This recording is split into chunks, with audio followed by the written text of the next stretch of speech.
Someone take a picture for me for Instagram. I left home over 12 years ago. At the top of the first drop downbeat roller coaster hill, my city was still alive. A little dirty around the edges, but still vibrant. With every trip, the dirt spreads, and the edges in the middle, we've passed the 5-second rule. I was never sweet on you, Springfield, but you deserved a better end than this one. Upon returning for a friend's funeral, I was shocked to see the desolation and despair that grips the city tighter than a teenage boy discovering himself.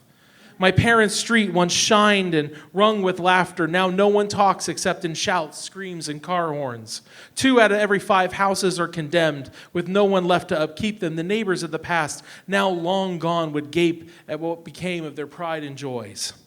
Is it the boarded up windows? Is it the cracked foundations that cause the houses to tilt? Is it the fact that these once proud dwellings really do look like rotted teeth in what used to be a gleaming smile, welcoming anyone who ventured down the street? A drunk man stumbles down the pavement where we used to play two-hand touch football. He clutches a paper bag full of whatever dreams he has left and is mumbling something that he won't remember in 5 minutes' time. He stops at the end of the block to relieve himself on the sidewalk. No cover, no shame, and to no protest as the last remnants of his dreams spill upon the sidewalk. I was never really sweet on you, Springfield, but what happened? As I surveyed the rotting landscape with my tour guide, a wisp of a woman starts to circle the block. She knows these streets, these alleys, and these yards because she's once again upon us in an instant. Each time she smiled, the nerve endings in her mouth waved and the sunken eyes tried to look happy to see someone she thought may be real.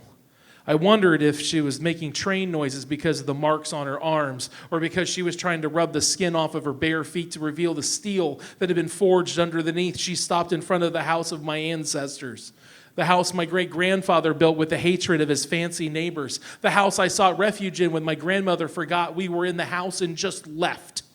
She stared at the wires exposed from the last looting with the intensity of a watchmaker and decided there was nothing left of value. I was never really sweet on you, Springfield, but where did you go wrong? As I left, I drove around the city and visited my old haunts. My high school was gone, replaced with a technical career school that gives students the hope of leaving the city with a trade.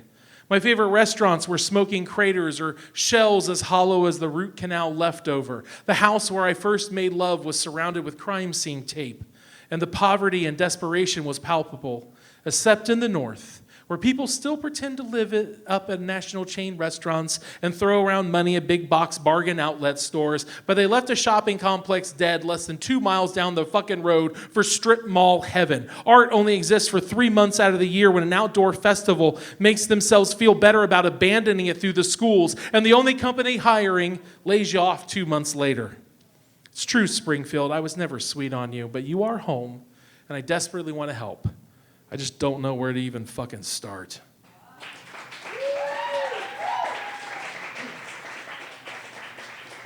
All right, judges. When you got that